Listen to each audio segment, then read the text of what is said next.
American infantrymen once again hit the road toward Korea's city of Seit dem Zweiten Weltkrieg haben wir eine dramatische Eskalation amerikanischer Militärschläge erlebt.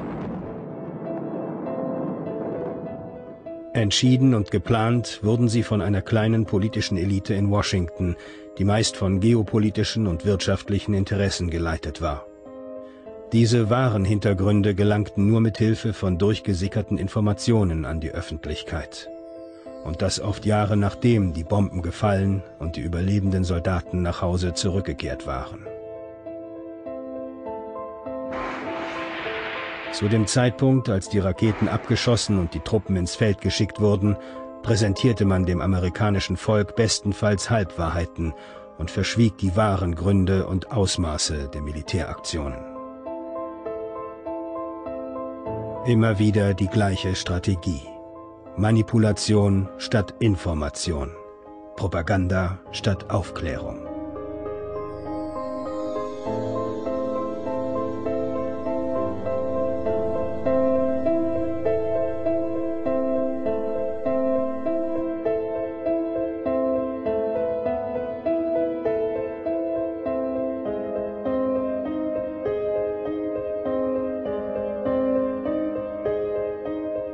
Schon der Vietnamkrieg lässt klar ein System der Kriegspropaganda erkennen, meint der Medienkritiker und Journalist Norman Solomon. Als Teenager las ich viel über den Vietnamkrieg und sah die Berichte im Fernsehen. In combat, there are no niceties. A dead enemy soldier is simply an object to be examined for documents, then removed as quickly as possible, sometimes crudely. Freunde gingen als Soldaten nach Vietnam. Und als ich selbst ins wehrpflichtige Alter kam, fragte ich mich immer öfter, ob all das, was da aus Washington und dem Weißen Haus kam, wirklich wahr war. We fight for the principle of self-determination, that the people of South Vietnam should be able to choose their own course. Choose it in free election, without violence, without terror, and without fear. And through that process, immer mehr drängte sich mir die Frage auf, ob wir nicht viel mehr belogen wurden. Solomon sieht Parallelen zwischen der Propaganda für den Vietnamkrieg und für spätere Militäraktionen der USA.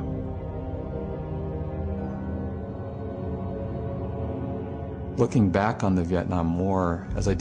ich mir die Geschichte anschaute, beschlich mich immer mehr das Gefühl, dass sich zwar die Namen der Länder änderten und die Situationen auch irgendwie unterschiedlich waren, aber es gab immer auffällige Parallelen.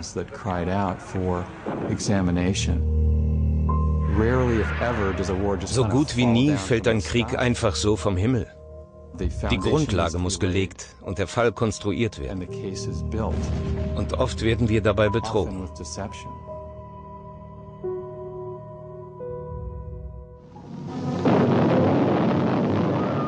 Es ist nicht neu, die Werbetrommel für den Krieg zu rühren.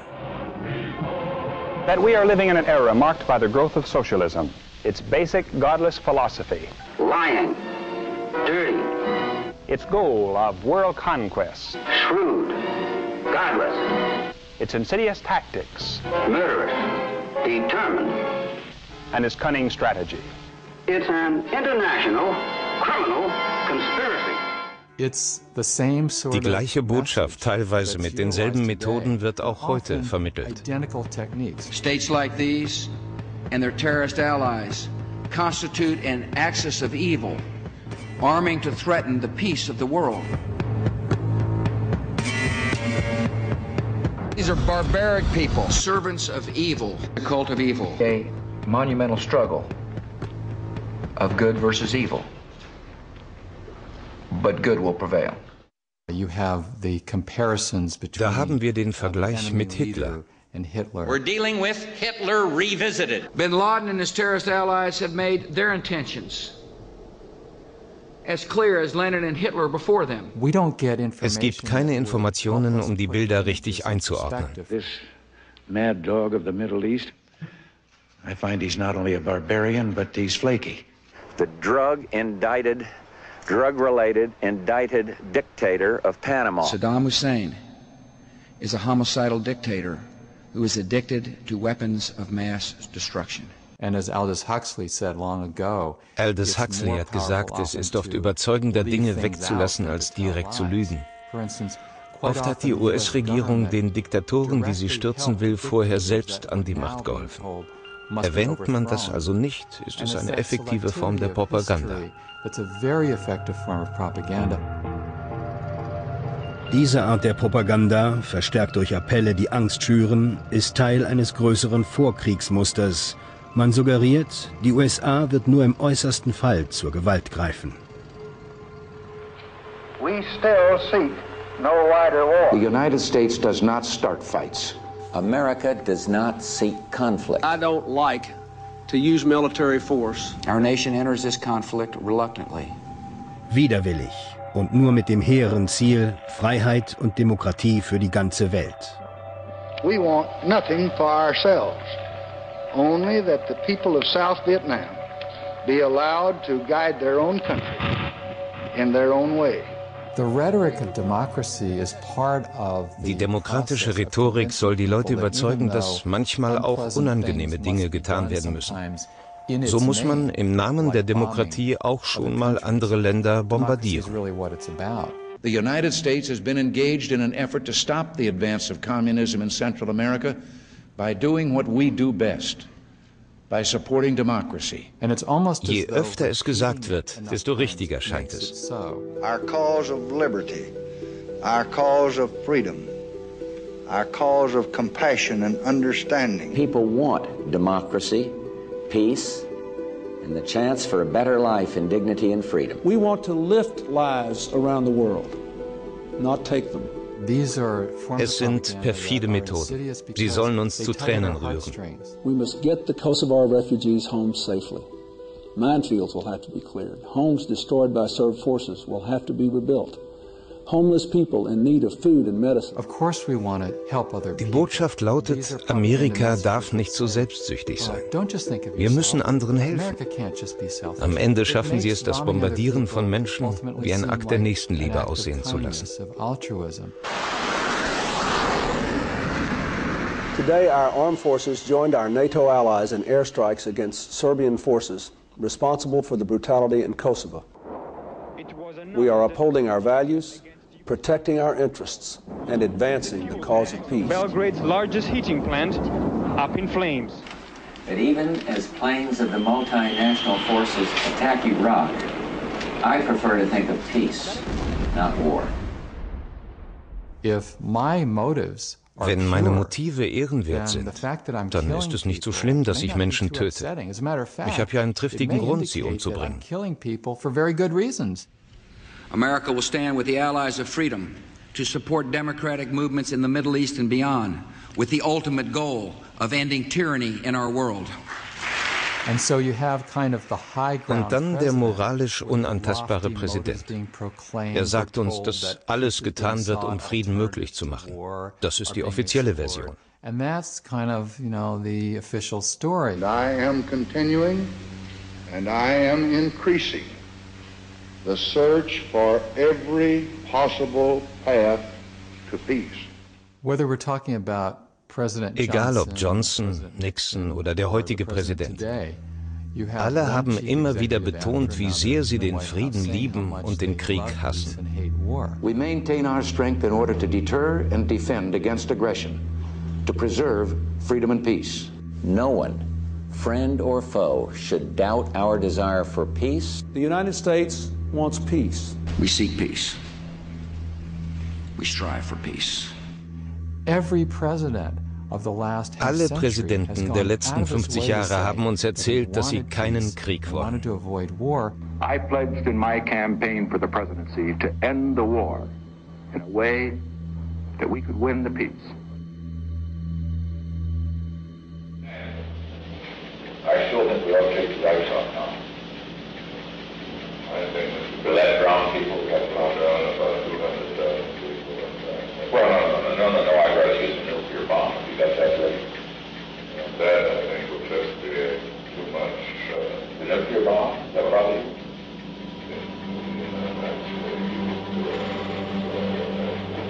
I just want you to think big, Henry, for Christ's sake. So you have this Eine paradoxe Situation. Der Präsident ordnet massive militärische Gewalt an, viele Menschen werden sterben und er sagt uns, ich will keine Gewalt, ich will Frieden. I respect your idealism. I share your concern for peace. I want peace as much as you do. Für den Frieden zu kämpfen, dient immer als Rechtfertigung für den Krieg.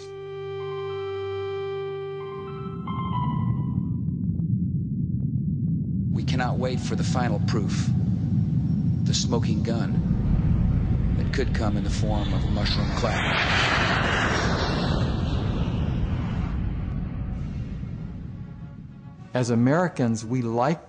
Wir Amerikaner möchten glauben, dass unsere Regierung niemals versuchen würde, uns mit billiger Propaganda in einen Krieg hineinzuziehen, wie sie es beim Irakkrieg getan hat.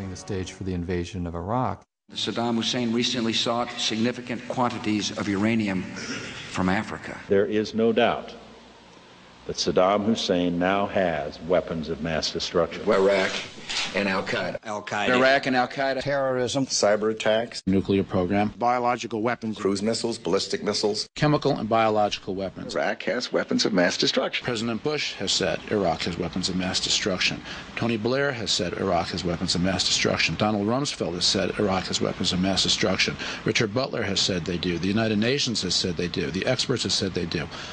Iraq says they don't. You can choose who you want to believe. Die Kriegspropaganda der USA ist fein abgestimmt, raffiniert und bestens mit den Medien verzahnt. The White House says it can prove that Saddam Hussein does have weapons of mass destruction, claiming it has solid evidence. The White House insisted again today it does have solid evidence that Saddam Hussein is hiding an arsenal of prohibited weapons. Der Paukenschlag der Medien dient als Verstärkungseffekt. Dirty bomb. Dirty bomb. Iraq Al-Qaeda connection. Saddam Hussein and Al-Qaeda share the same goal. They want to see, both of them want to see Americans dead. Die Bereitwilligkeit, mit der die meisten Medien die Sicht der Regierung übernahmen, hat mich erschreckt. Die Säbel wurden gewetzt und die Invasion des Irak war nicht mehr nur möglich, sondern fast schon sicher. President essentially giving Saddam 48 hours to get out of Dodge. War now seems all but inevitable. Short of a bullet to the back of his head or he leaves the country, war is inexorable. Well, I think that's exactly right. War is inevitable, and it is approaching inexorably. I agree. I don't think there's a viable option for the administration at this point. We're way too far out front in this. Send us over there, guys. Let's get on with it. Let's get it over with. Showdown Iraq. If America goes to war, turn to MSNBC and the experts. Die US-Medien standen dem Weißen Haus bald kaum noch darin nach, die Weichen auf Krieg zu stellen. We'll take you there. Wir sprechen gerne von liberalen Medien, aber es gibt kaum Berichte aus dieser Zeit, die die Unausweichlichkeit des Einmarschs in Frage stellen. Wenn die Presse so sehr zur Geisel der Regierung wird, haben wir ein Problem. I just pulled these two things out. I've laundered them so you can't really tell what I'm talking about because I don't want the Iraqis to know what I'm talking about. But trust me, trust me. Wenn die Geschichte uns eines lehrt, dann, dass die Politik die Wahrheit immer gerne verschleiert. There are reports that there is no evidence of a direct link between Baghdad and some of these terrorist organizations. There are known knowns. There are things we know we know. We also know there are known unknowns. That is to say, we know there are some things we do not know. But there are also unknown unknowns. The ones we don't know, we don't know. Excuse me, but is this an unknown unknown? I'm not. Several unknowns, and I'm just wondering if this is an unknown. I'm not going to say which it is. Mr. Secretary, I'm right here. I'm right here. Im Vorfeld des Irakkriegs haben die Massenmedien es versäumt, die nötigen Fragen zu den überstürzten Kriegsvorbereitungen zu stellen. Im Gegenteil. Sie haben über die militärischen Perspektiven diskutiert, lange bevor die Kämpfe überhaupt begonnen hatten. We've got generals, and if you ask them about the prospects for war with Iraq, they think it is almost certain. CNN hat Offiziere im Ruhestand als angeblich unabhängige Experten angeworben. Die betonten militärisches Denken zu einer Zeit, als grundsätzliche Zweifel an diesem Krieg angebracht gewesen wären. Journalisten machen oft die Regierung verantwortlich, wenn es ihnen nicht gelingt, kritisch zu berichten. Aber keiner hat die großen Sender gezwungen, so sehr auf pensionierte Generäle und Admiräle zu setzen.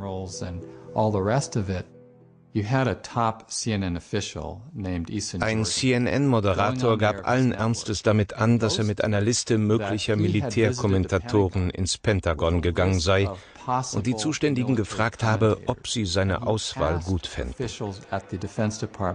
Whether that was a good list of people to hire. And we got a big thumbs up on all of them. That was important. It wasn't even something to hide. Und sie geben auch noch damit an. Mit unabhängiger Presse hat das nichts mehr zu tun.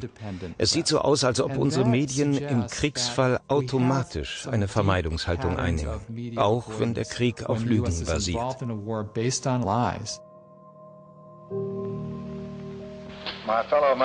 1964 behauptet Präsident Johnson fälschlicherweise, dass die Nordvietnamesen US-Kriegsschiffe im Golf von Tonkin angegriffen hätten. Damit bliebe ihm keine Wahl. Jetzt müsse er den Konflikt ausweiten. Es ist normal, die Öffentlichkeit zu belügen, zu täuschen, ihr wichtige Tatsachen vorzuenthalten.